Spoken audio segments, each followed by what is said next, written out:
Bonjour à toutes et à tous, bienvenue sur Misscom. Pour ceux qui me découvriront dans cette vidéo, je suis Claire Négrier, révélatrice de personnalités d'entreprise. J'accompagne depuis plus de 12 ans TPE, PME, indépendants et même les plus grosses entreprises dans leur communication, leur marketing, de la stratégie à la création des outils en passant par la formation parce que votre autonomie sur ces compétences est indispensable à votre survie mais aussi à votre développement. Cette semaine sur Misscom, je vous propose, grâce à Valérie, d'aborder la notion de duplicate content. Parce que, contrairement à ce qu'on peut penser, ça a des effets néfastes un peu partout. Et on va revoir un petit peu qu'est-ce que c'est que ce duplicate content aujourd'hui. On verra les applications, c'est-à-dire où on va pouvoir le rencontrer malheureusement tout au long de sa vie et sur quels critères eh bien, ils vont jouer. Et puis on verra jeudi justement les solutions pour ne pas en faire.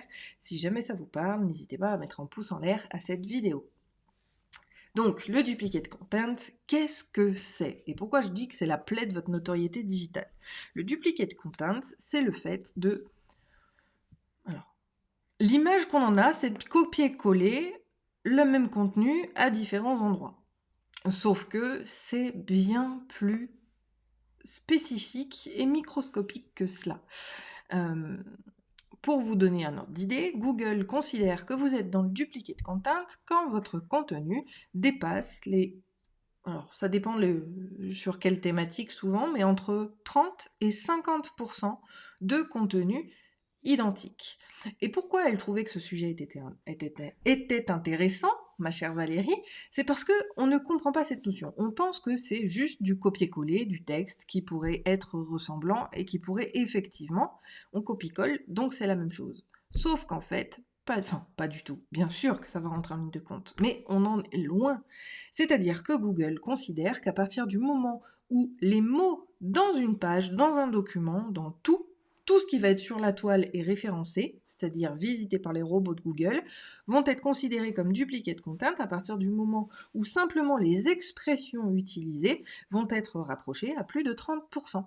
30-50%, ça dépend des fois, ça dépend des pays. Voilà, le réglage est un petit peu différent en fonction de chacun.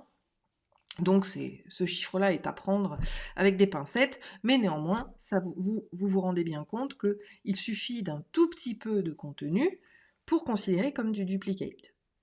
Une des applications que je pourrais vous donner, sans vouloir boycotter ce que j'ai en tête pour l'émission de demain, c'est par exemple les extraits de vos articles. Vous savez que sur la page d'accueil de votre site internet, bien souvent, quand on met une section sur les derniers articles publiés, on met l'introduction qui est celle du texte. Si vous dépassez 2 lignes, ce qui peut arriver, notamment pour ceux qui utilisent des visuels donc plein écran de ces diaporamas, vous êtes à plus de 2 lignes, et bien là, vous serez déjà dans le duplicate content. C'est très important de minimiser et à la limite, de réécrire dans d'autres mots le contenu pour qu'il ne soit pas dupliqué. Et bien évidemment, comme je l'ai dit, au niveau donc des pages qui seront plus longues et d'un contenu plus grand, là, on va parler d'expressions et de mots utilisés. C'est-à-dire que si j'utilise... Allez, je vais reprendre le même exemple qu'avec Valérie ce matin, le triangle de Karpman, et que je dis que c'est donc le bourreau sauveur victime, et que j'utilise ces termes-là partout, tout le temps, eh bien je vais rentrer en concurrence avec beaucoup d'articles qui existent déjà avec ces termes-là. Donc c'est pour ça que le personal branding va aussi vous aider à vous différencier et à ne pas faire de duplicate. Mais ça, c'est un autre sujet. Le duplicate content est effectivement une plaie à votre notoriété digitale, titre du live du jour, tout simplement parce que il a cette notion que vous ne serez pas référencé, et c'est pire, c'est que non seulement on vous référence pas, mais en plus on vous met des mauvaises notes, donc vous régressez en termes de référencement parce que vous allez publier des contenus qui s'en rapprochent. Donc il faut faire très attention, notamment quand on écrit des articles sur la même thématique, de ne pas reprendre les mêmes expressions, de ne pas reprendre les mêmes mots d'un article à l'autre, sinon vous allez être, là encore, dans une situation de duplicate qui peut nuire gravement à votre contenu, à votre notoriété et à votre visibilité. Alors là, je vous parle de vos propres pages, parce qu'il faut avoir conscience que c'est en interne, mais bien évidemment, ce sera aussi en externe. Aujourd'hui, il y a plus de 3 milliards de sites internet sur la toile, donc forcément, tous les contenus existent déjà. Si vous ne les personnalisez pas de manière très efficace, c'est-à-dire, comme je le dis, et notamment dans mon webinaire sur le personal branding au service de votre référencement. Si vous n'écrivez pas comme vous parlez, même si bien sûr on va enlever les tics de langage, eh bien il y a de fortes chances pour que vous rentriez dans ce fameux duplicate, parce que tout ce qui est écrit, enfin tout ce qui existe et tout ce que vous pensez existe déjà sur la toile. Donc il est très important de trouver la façon de le faire pour que ce soit le moins identique à ce qui existe déjà.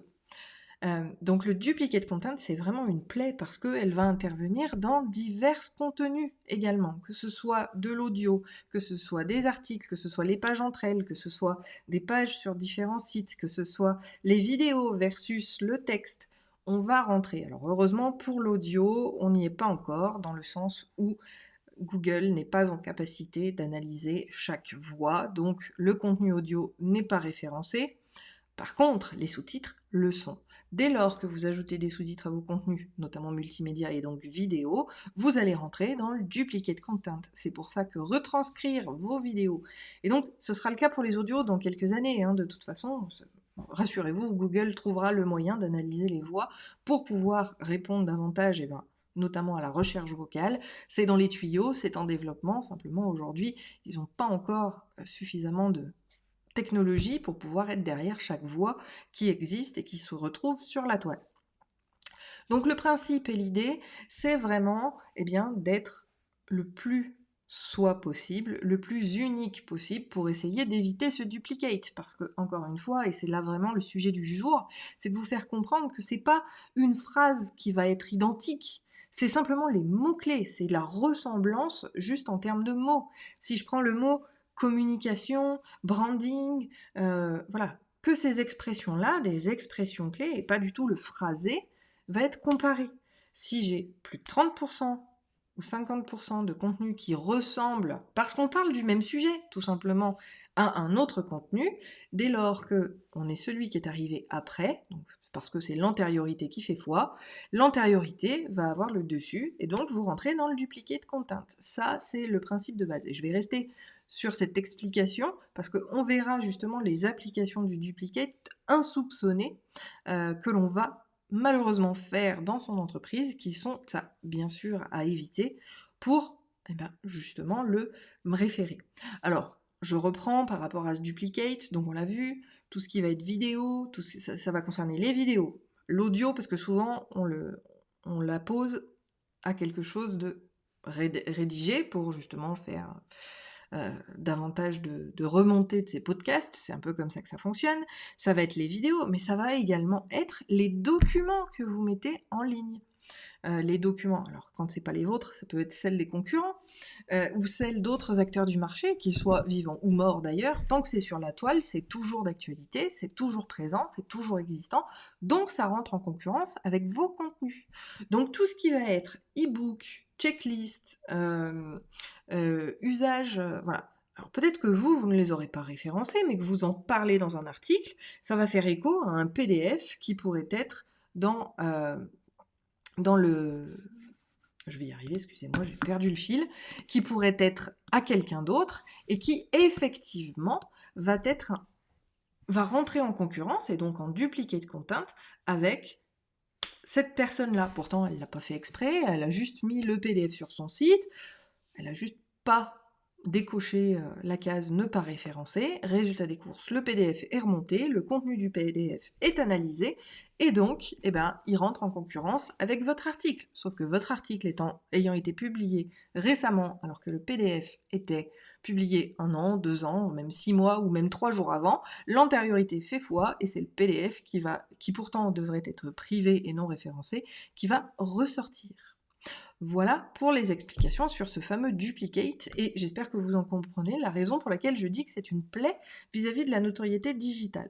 Alors, il y a d'autres axes pour ce côté négatif vis-à-vis du duplicate que malheureusement beaucoup d'entrepreneurs font, mais ce sera le sujet de demain, donc surtout stay tuned, comme on dit, restez connectés pour pouvoir, si vous m'avez découverte, n'hésitez pas à vous abonner à la chaîne, liker la page, et dans les deux cas, cliquez sur la petite sonnette pour recevoir les notifications et avoir la suite de cette vidéo pour demain. Si vous êtes sur YouTube et des moments plus tard, vous avez les vidéos sur le sujet dans la description de celle du jour. On se retrouve demain justement pour la suite, pour voir qu'est-ce que c'est que ce duplicate, qu'est-ce que vous faites souvent qui crée du duplicate sur vos propres pages, sur vos propres contenus. On voit tout ça demain. Si vous avez des questions, n'hésitez pas, commentaires, messages privés sur la page Facebook ou le profil qui a la même photo d'avatar ou encore à claire@misscom.fr. On se retrouve demain pour la suite. D'ici là, portez-vous bien. Bon appétit. Bye!